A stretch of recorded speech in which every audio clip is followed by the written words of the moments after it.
Hello everyone, welcome to my channel online GS by Diwakar.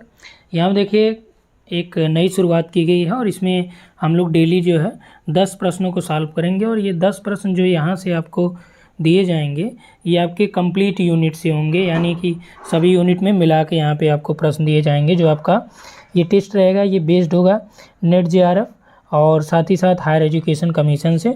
और यहाँ पे जो भी प्रश्न आएंगे ये मैक्सिमम नए प्रश्न आपको यहाँ पे मिलेंगे और ये सभी यूनिट से मिलेंगे। आप देख सकते हैं यहाँ पे, ठीक, हमने यहाँ पे इंक्लूड कर रखा है। और ये हायर के लिए भी मोस्ट इंपॉर्टेंट है, जो असिस्टेंट प्रोफेसर है और जो नेट का एग्ज़ाम आपका ऑनलाइन करना चाहते हैं, जो प्रैक्टिस बैचेज चल रहे हैं नेट के और यहाँ पे आपका असिस्टेंट प्रोफेसर का, तो इस नंबर पे आप व्हाट्सअप कर सकते हैं, वहाँ आपको डिटेल मिल जाएगा। ठीक, तो चलिए यहाँ से हम लोग स्टार्ट करते हैं और सभी में वहाँ पे अलग अलग यूनिट से भी कराए गए हैं।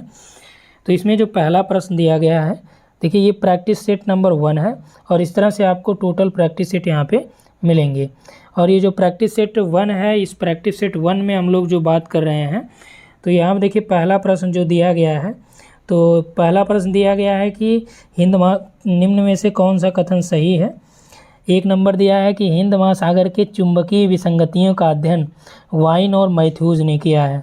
ठीक, उसके बाद दिया है दूसरा विकल्प की सागर नितल प्रसरण संकल्पना जो है हैरी हेस ने 1960 में दिया। तो यहाँ पे देखिए ये वाला भी राइट है कि हिंद महासागर की जो चुंबकीय विसंगतियाँ थी उसका अध्ययन जो है वाइन और मैथ्यूज ने किया था और उन्होंने ये अध्ययन करने के बाद जो हैरी हेस का सागर नितल प्रसरण संकल्पना थी इसका वो समर्थन करते हैं। ठीक, बाद में इसी संदर्भ में महाद्वीप और महासागरों के प्रारंभ की हम लोग बात करें तो ये इसके इतिहास और इसकी पुनर्रचना का जो प्रयास किया था वो बैलेंटाइन और मोर्स महोदय ने किया था, जिन्होंने पूरा चुंबकत्व और सागर नितर प्रसरणों के आधार पर महाद्वीप और महासागरों के इतिहास की बात उन्होंने की थी। उसके बाद देखिए महाद्वीपीय विस्थापन से संबंधित सिद्धांत दिया है कि सर्वप्रथम महाद्वीपीय विस्थापन से संबंधित सिद्धांत सर्वप्रथम 1908 में वेगनर ने दिया।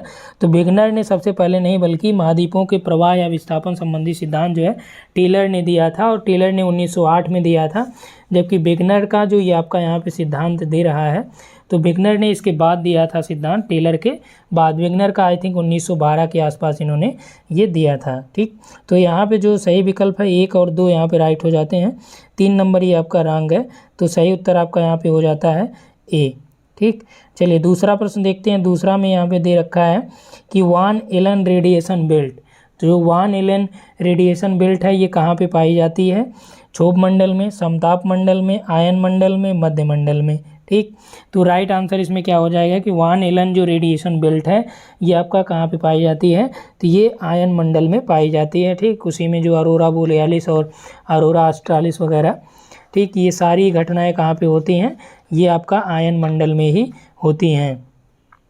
क्लियर हुआ यहाँ से। और जो आपका मध्य मंडल है इसमें एक इम्पॉर्टेंट पॉइंट ये है कि मध्य मंडल में नाक्टोलूसेंट क्लाउड जो है ये मध्य मंडल में दिखाई देते हैं, जो गर्मियों में दिखाई देते हैं। और ये कहाँ पे दिखते हैं, ध्रुवों के ऊपर दिखते हैं नाक्टोलूसेंट क्लाउड, ये मध्य मंडल या मीसोस्फीयर में दिखते हैं। तो इसका राइट आंसर वान एलन बेल्ट रेडिएशन का ये आपका क्या हो जाएगा, आयन मंडल हो जाएगा। ठीक, चलिए नेक्स्ट क्वेश्चन यहाँ पे दिया है कि बीटीएच, रामापो, आल्ड्रिच और बेली ये गर्त जो है ये किस महासागर के गर्त हैं, तो बीटीएच और रामापो ये गर्त हैं, ये आपका जो क्यूराइल गर्त है, क्यूरोसियो है, वहाँ के आसपास ही पाए जाते हैं।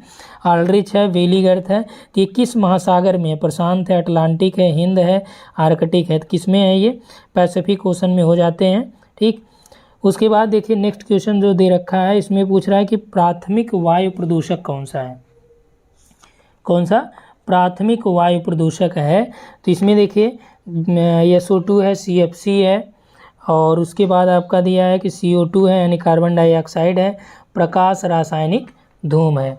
ठीक, तो इसमें जो आपका राइट आंसर क्या हो जाएगा कि प्राथमिक वायु प्रदूषक, तो जो प्राथमिक वायु प्रदूषक होते हैं ये लंबी प्रक्रिया के बाद जो है दीर्घावधि में छोड़े जाने वाले प्रदूषण होते हैं। ठीक, जबकि जो आपका ये सेकेंडरी पॉल्यूटेंट्स होते हैं, तो सेकेंडरी पॉल्यूटेंट जो है इसमें 2 या 2 से अधिक जो प्रदूषक होते हैं उनकी आपस में प्रतिक्रिया के परिणाम स्वरूप जो है ये प्रदूषक उत्पन्न होते हैं, इसीलिए इसे सेकेंडरी पॉल्यूटेंट बोला जाता है। तो प्राइमरी पॉल्यूटेंट्स में कौन से हो जाएंगे, जो दीर्घकालीन अवधि के बाद उत्पन्न होते हैं, तो उसमें आपका जैसे कार्बन डाइऑक्साइड हो गया, कार्बन मोनोऑक्साइड हो गया, क्लोरोफ्लोरोकार्बन है, सल्फर डाइऑक्साइड है, ठीक, सीसा हो गया, या कण की जो पार्टिकल्स मैटर होते हैं वो भी आपके प्राइमरी पॉल्यूटेंट्स होते हैं, ठीक। सीसा भी है, मीथेन भी हो गया, नाइट्रोजन के ऑक्साइड हो गए, ये सारी चीज़ें किस में हैं, प्राइमरी पॉल्यूटेंट्स में आती हैं। जबकि सेकेंडरी पॉल्यूटेंट्स में क्या आ जाता है, सेकेंडरी पॉल्यूटेंट्स में आपका 2 या 2 से अधिक प्रदूषकों से जो मिलता है, जैसे धूम्र कोहरा हो गया, ठीक, धूम्र कोहरा या प्रकाश रासायनिक धूम जो है ये सेकेंडरी पॉल्यूटेंट्स का एग्जाम्पल है, ठीक। फोटोकेमिकल स्मॉग जो है ये किसके एग्जाम्पल हैं, द्वितीय वायु प्रदूषक के एग्जाम्पल हैं ये। तो इसमें राइट आंसर क्या हो जाएगा, 1, 2 और 3 ये सही हैं, तो यहाँ पे ए विकल्प आपका राइट हो जाएगा। तो 4th नंबर में कौन सा हो जाएगा, ए हो जाएगा। यहाँ से देखिए आप लोग अपना स्कोर भी कमेंट कर सकते हैं कि 10 प्रश्नों में जो है आपने कितना सही किया है। तो अगला प्रश्न देखिए, जनसंख्या वृद्धि का सामाजिक सिद्धांत किससे संबंधित है, ठीक। जनसंख्या वृद्धि का जो प्राकृतिक सिद्धांत है और सामाजिक सिद्धांत, 2 सिद्धांत हैं। तो इसमें आपका पूछ रहा है कि जो सामाजिक सिद्धांत है वो किससे रिलेटेड है या उससे संबंधित कौन व्यक्ति इसमें हैं, ठीक। तो यहाँ पे जो विकल्प दे रखा है, स्पेंसर है, हेनरी जॉर्ज है, कार्ल मार्क्स है, सैडलर है। तो इसमें देखिए जो प्राकृतिक सिद्धांत है, प्राकृतिक सिद्धांत के अंतर्गत कौन आते हैं, तो प्राकृतिक सिद्धांत के अंतर्गत जो है जैसे माल्थस का जनसंख्या सिद्धांत है, थॉमस डबडले, सैडलर, हर्बर्ट स्पेंसर, इन सबकी जो विचारधारा है वो प्राकृतिक सिद्धांत से ही मेल खाती है। तो स्पेंसर हो गए, सैडलर हो गए, माल्थस हो गए, ये नेचुरल थ्योरी है। सामाजिक सिद्धांत किसका है, हेनरी जॉर्ज हो गए, आर्सेन ड्यूमॉन्ट हो गए, कार्ल मार्क्स हो गए, ये सभी जो है सामाजिक नियमों के आधार पर जनसंख्या सिद्धांतों का प्रतिपादन किए थे। तो इसमें हेनरी जॉर्ज और कार्ल मार्क्स 2 विकल्प हैं, तो यानी 2 और 3, यानी विकल्प नंबर सेकंड आपका यहाँ पे राइट हो जाएगा, ठीक। चलिए नेक्स्ट क्वेश्चन देखते हैं। यहाँ पे 6 नंबर देखिए, दिया है कि बाजारी शक्तियों के कारण असमानता घटने के बजाय बढ़ जाती है। बाजारी शक्तियों के कारण जो असमानता है ये घटने के बजाय क्या होता है, इसमें बढ़ोतरी हो जाता है, क्योंकि पश्चगामी प्रभाव प्रसरण प्रकारों की जो तुलना है,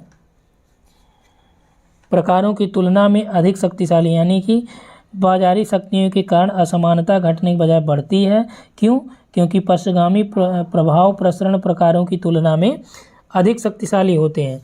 यह जो सिद्धांत है किस पे आधारित है, तो इसमें देखिए टपकन सिद्धांत है। टपकन सिद्धांत किसने दिया है, हार्समैन ने दिया था।